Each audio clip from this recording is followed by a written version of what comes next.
നമസ്കാരം. ഈ news Kerala YouTube ചാനലിലേക്ക് സ്വാഗതം. ഞാനിന്നിവിടെ CMI ടെക് ഐറിസ് സ്കാനറിന്റെ ഒരു പ്രധാന പ്രശ്നം എങ്ങനെ പരിഹരിക്കാം എന്നാണ് ഞാൻ നിങ്ങളെ പരിചയപ്പെടുത്തുന്നത്. CMI ടെക് ഐറിസ് സ്കാനറിന് സ്ഥിരമായി ഒരു ഐറിസ് ഡിറ്റക്ഷൻ പ്രോബ്ലം ഉണ്ടാകാറുണ്ട്. ഇത് എങ്ങനെ പരിഹരിക്കാം എന്ന് നമുക്ക് നോക്കാം. ഇത്തരം വീഡിയോകളും മറ്റും നിങ്ങൾക്ക് ലഭിക്കുന്നതിന് ഈ ചാനൽ സബ്സ്ക്രൈബ് ചെയ്യുക, ലൈക്ക് ചെയ്യുക, നോട്ടിഫിക്കേഷൻ ലഭിക്കുന്നതിന് ബെൽ ബട്ടൺ അമർത്തുക. നമ്മളിൽ പലരും ആധാർ ഓപ്പറേറ്റർമാരും സൂപ്പർവൈസർമാരും ഒക്കെ ആയിരിക്കും. പലപ്പോഴും നമ്മളുടെ ഡിവൈസുകൾ കൃത്യമായി വർക്ക് ചെയ്യാറും ഇല്ല. അപ്പോഴൊക്കെ പലരോടും വിളിച്ചു ചോദിച്ചൊക്കെയാണ് പലരും ഇത് ചെയ്യാറുള്ളത്. അപ്പോൾ കൃത്യമായ മറുപടി പലയിടത്തുനിന്നും ലഭിക്കാറുമില്ല. ഇപ്പോൾ എന്നെ കൂടുതൽ ആളുകൾ വിളിച്ചുകൊണ്ടിരിക്കുന്നത് CMI ടെക് ഐറിസ് സ്കാനറിന്റെ ഡിറ്റക്ഷൻ പ്രോബ്ലത്തെക്കുറിച്ചാണ്. സ്ഥിരമായി ഐറിസ് സ്കാനർ എടുക്കാതിരിക്കുന്നു. അതിൻ്റെ ഒരു പ്രധാന കാരണം എന്താണ്, അതിനെ എങ്ങനെ പരിഹാരം കാണാം എന്നാണ് ഞാൻ ഈ വീഡിയോയിൽ കൂടി നിങ്ങൾക്ക് പറഞ്ഞു തരാൻ ഉദ്ദേശിക്കുന്നത്. ടെക്നിക്കൽ സംബന്ധമായ എന്ത് സംശയങ്ങളും നിങ്ങൾക്ക് ഷെയർ ചെയ്യാവുന്നതാണ്. വീഡിയോ രൂപത്തിൽ നിങ്ങൾക്ക് അതിൻ്റെ മറുപടി ലഭിക്കുന്നതാണ്.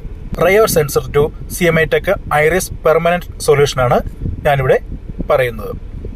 CMI tech iris scanner install ചെയ്താലും അത് റയോ സെൻസറിലേക്ക് മാറിപ്പോകുന്നത് കൊണ്ട് പലപ്പോഴും ഐറിസ് ഡിറ്റക്ട് ചെയ്യാതെ എങ്ങനെ പരിഹരിക്കാം എന്ന് നമുക്ക് നോക്കാം. ആദ്യമായി ലാപ്ടോപ്പിൽ ദിസ് PC അല്ലെങ്കിൽ മൈ കമ്പ്യൂട്ടർ എന്ന ഭാഗത്ത് റൈറ്റ് ബട്ടൺ പ്രസ് ചെയ്യുക. മാനേജ് എന്നതിൽ ക്ലിക്ക് ചെയ്യുക. ഡിവൈസ് മാനേജറിൽ ക്ലിക്ക് ചെയ്യുക. റയോ സെൻസറിൽ ഡബിൾ ക്ലിക്ക് ചെയ്യുക. റയോ സെൻസറിൽ ഡബിൾ ക്ലിക്ക് ചെയ്യുക.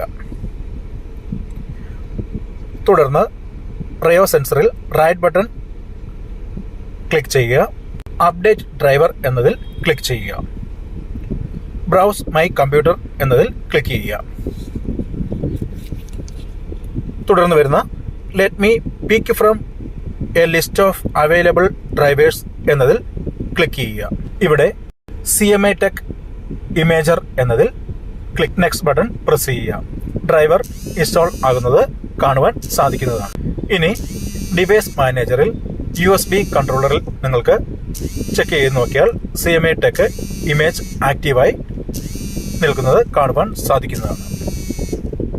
ഇത്തരത്തിലുള്ള പല ചെറിയ ചെറിയ പ്രോബ്ലങ്ങളും പരിഹരിക്കാൻ പലരും വളരെയേറെ ബുദ്ധിമുട്ടുണ്ടെന്ന് മനസ്സിലാക്കുന്നുണ്ട്. അതുകൊണ്ട് ഓരോരുത്തർക്കും അറിയാവുന്ന കാര്യങ്ങൾ മറ്റുള്ളവരിലേക്ക് ഷെയർ ചെയ്യുവാൻ മാക്സിമം ശ്രമിക്കുക. പല കാര്യങ്ങളും പലർക്കും എന്നെ പോലെ അറിവില്ലാത്തവരുണ്ട്. അപ്പോൾ അറിയാവുന്നവർ അങ്ങോട്ടും ഇങ്ങോട്ടും ഷെയർ ചെയ്തു കൊടുത്താൽ വളരെ ഉപകാരപ്രദമായിരിക്കും. എല്ലാവരും ചാനൽ സബ്സ്ക്രൈബ് ചെയ്യും.